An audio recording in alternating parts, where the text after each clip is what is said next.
Olá pessoal, venho aqui fazer com vocês uma meditação sobre o Evangelho de domingo, que vem nos falar da porta estreita. O que é a porta estreita? A porta estreita é a entrada, o caminho que nós devemos fazer para entrar no reino do céu. Quem foi à missa no domingo, vai compreender bem o que este Evangelho vem nos narrar. E aqui na nossa paróquia, o padre nos falou muito bem, sobre este evangelho, sobre a porta estreita, que é a nossa entrada no reino de Deus. E ele nos trouxe um exemplo de sua mãe, que quando ele era criança, fazia birra, ficava ali fazendo birra, e a mãe dele não ligava, Mesmo a mãe dele amando ele, ela não ligava, porque ela sabia que ele estava fazendo birra. E assim é o reino de Deus. Temos aí os mandamentos, os pregadores, os profetas, a palavra de Deus, que nos tem o direcionamento para que nós possamos entrar no reino de Deus. Mas nós fazemos as nossas escolhas.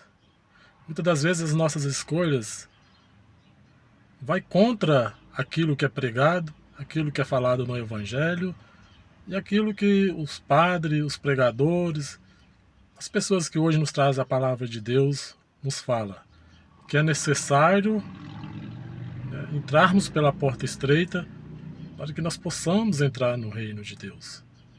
É porque quando nós chegarmos diante de Deus, não é que Deus não nos ama, Deus nos ama, mas as nossas escolhas nos impedirão que nós teremos acesso ao reino de Deus. Quantas vezes que nós ouvimos pregação que é falado, que nós não podemos adulterar e nós adulteramos, que nós não podemos mentir, nós mentimos, que o divórcio não é permitido e nós nos divorciamos.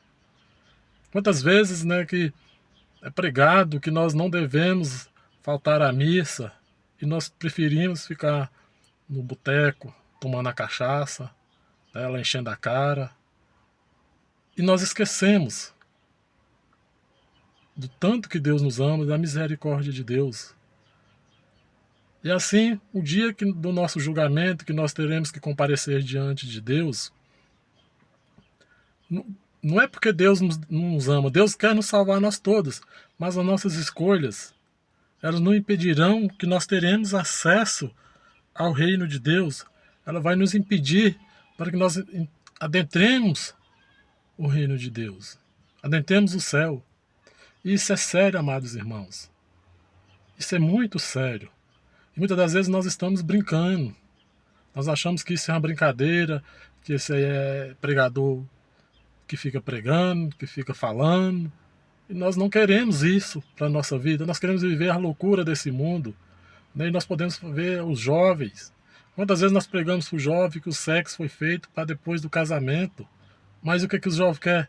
Quer continuar vivendo a vida desregrada, como se fosse casado, tirando, se perdendo, se desvalorizando, porque o sexo é algo santo, é algo sagrado. E muitos deles são pessoas que são entendidas, que já ouviram falar, que sabem que está errado, mas quer continuar nessa vida.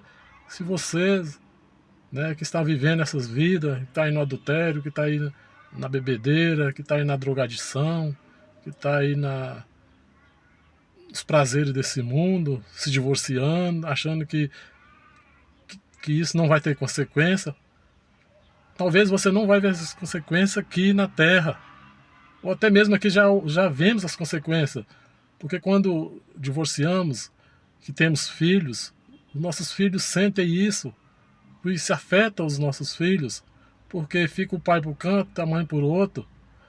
Mas e quando nós formos comparecer diante de Deus, que Deus for nos cobrar, ali nós diante de Deus queremos fazer a nossa Bíblia, Senhor, eu não conhecia, eu nunca ouvi falar, Deus vai te falar, mentira, para Deus nós não conseguimos enganar Deus, porque Deus sabe todas as coisas.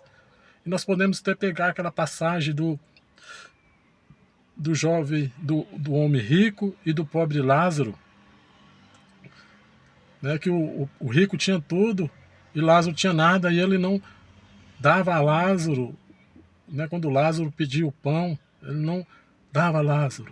E quando morreram os dois, Lázaro foi para o céu, né, está lá no paraíso, e o rico está no inferno.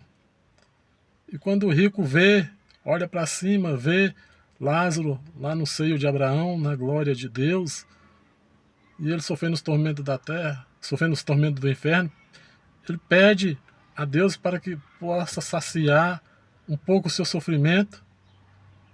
E Deus fala que a distância entre eles são grandes, são imensa, que ele fez a escolha dele, que ele viveu os prazeres dele, e que agora, depois que nós morremos, não tem mais jeito, amado irmão. Nós precisamos compreender isso. Depois que nós morremos, que partimos dessa vida, não há misericórdia. Enquanto nós estamos caminhando aqui nesse mundo, ainda dá tempo. Ainda dá tempo de eu arrepender, ainda dá tempo de eu voltar atrás. Mas a partir do momento que eu partir dessa vida, não há mais perdão, né? A minha salvação eu vou conquistar aqui. Eu já morro com a minha salvação ou com a minha condenação garantida. Então não é porque Deus não quer que você adentre o paraíso, adentre o reino de Deus, mas as suas escolhas aqui vão impedir você de entrar.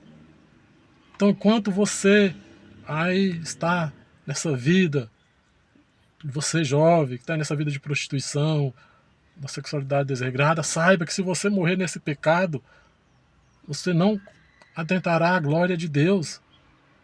Então larga isso, procura a vida, ver a vida digna. Você que está aí na cachaçada, que está aí no adultério, que está aí na fornicação, que está aí se divorciando, querendo se divorciar, pense bem, porque a nossa vida aqui, ela é passageira. Aqui o tempo passa. O máximo que nós podemos viver aqui é 60, no máximo, alguns vivem aí 100, cento e poucos anos. Mas isso é o máximo. Já pensou você ser condenado eternamente ao fogo do inferno? Todos nós somos pecadores, todos nós pecamos. Mas nós, se pecamos, voltemos atrás, confessemos, pedindo perdão a Deus do nosso pecado. Vamos, nos confessemos o nosso pecado, nos arrependemos. Procura consertar o caminho. O cair é a nossa fraqueza, mas o subir é a misericórdia de Deus. Se nós arrependermos dos nossos pecados, pedir perdão a Deus e andar nos caminhos dele, ele nos perdoará. Então sai dessa vida, sai desse caminho errado, sai dessa vida e busca a igreja, busca andar nos caminhos de Deus, busque ser fiel a Deus. É difícil andar na igreja? É. Vamos ter desafio na igreja? Vamos. Mas é o melhor para nós, para a nossa família, e é lá que nós encontramos a certeza da nossa salvação. Escuta esta palavra que foi nos falado do Evangelho de domingo. Se você puder pegar e ler, busque ela, que vem nos falar da porta estreita, que o caminho de Deus é estreito. E esse Evangelho nos fala, nos pergunta, são poucos que vão se salvar? Aí que Jesus fala esta parábola. A porta estreita, que é o caminho de Deus. Fique em paz. Busque andar nos caminhos de Deus. Porque Deus está de braços abertos para te acolher. Porque Ele te ama. Ele não quer perder a sua alma. Ok? Tchau. Fique com Deus.